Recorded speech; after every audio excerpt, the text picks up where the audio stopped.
Indépendants pour 6 minutes également.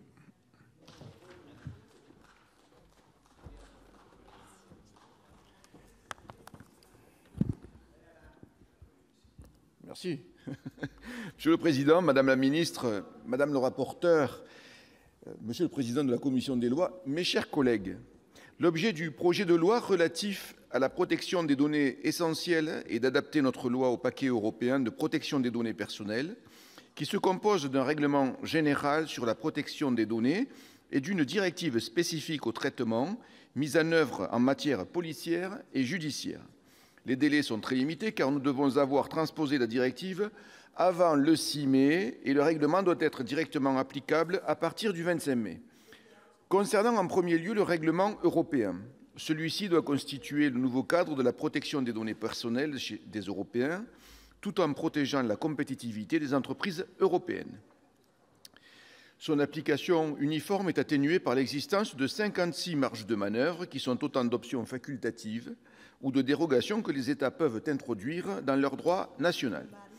Il poursuit principalement 3 objectifs. Le premier est de renforcer les droits des personnes dont les données sont utilisées.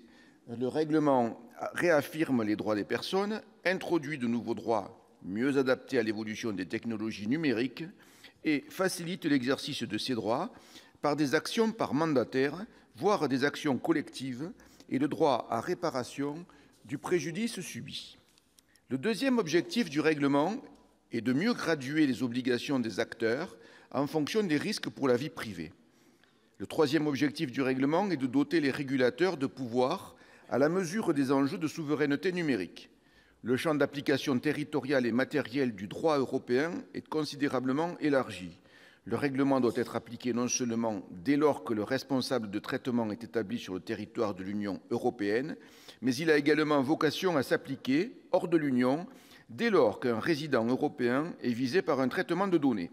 Les règles de transfert de données personnelles hors de l'Union européenne sont précisées et la coopération entre régulateurs en cas de transfert transfrontalier est considérablement renforcée. En cas de manquement, le règlement instaure des amendes désormais dissuasives jusqu'à 10 millions d'euros ou 2% du chiffre d'affaires annuel mondial. En second lieu, concernant la directive, celle-ci reprend l'essentiel des principes du règlement et est applicable à tout traitement de données à caractère personnel aux fins de prévention, de détection des infractions pénales, d'enquête, de poursuite ou d'exécution de sanctions pénales.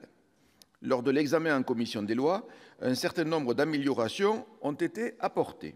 Ainsi, dans le domaine de la justice, la commission a rétabli l'autorisation préalable des traitements de données portant sur les infractions, condamnations et mesures de sûreté, précisé les conditions d'extension de la liste des personnes autorisées à mettre en œuvre ces fichiers, ainsi que le cadre juridique de la mise à disposition des décisions de justice, afin de prévenir tout risque d'atteinte à la fois à la vie privée des personnes et à l'indépendance de la justice. La commission des lois a aussi encadré strictement l'usage des algorithmes par l'administration pour prendre des décisions individuelles. Elle a également renforcé les garanties de transparence en la matière, par exemple pour les inscriptions à l'université. Je voudrais saluer ici le travail accompli par le rapporteur de la commission des lois qui a répondu aux attentes et aux vives inquiétudes des collectivités territoriales. En effet, sous la menace de sanctions pécuniaires, les collectivités devront assumer seules des coûts importants comme le renforcement de la sécurité en cas de données sensibles, la nomination d'un délégué à la protection des données ou encore l'adaptation de certains fichiers existants. Face à cette situation, la commission des lois s'est attachée à dégager de nouveaux moyens financiers pour les aider à se mettre en conformité en fléchant le produit des amendes et astreintes prononcées par la CNIL à leur intention et en créant une dotation communale et intercommunale pour la protection des données personnelles. La commission des lois a également facilité la mutualisation des services numériques entre collectivités territoriales. Afin de réduire l'aléa financier pesant sur ces dernières, elle a supprimé la faculté pour la CNIL de leur imposer des amendes administratives et a reporté de 2 ans l'entrée en vigueur de l'action de groupe en réparation en matière de données personnelles. Enfin, la commission des lois a encouragé la diffusion d'informations et l'édiction de normes de droit souples par la CNIL, adaptées aux besoins et aux moyens des collectivités territoriales comme des TPE et PME. Madame la ministre, mes chers collègues, le sort réservé aux collectivités territoriales nous inquiète tout particulièrement, car le règlement s'imposera à elles aussi dès le mois de mai.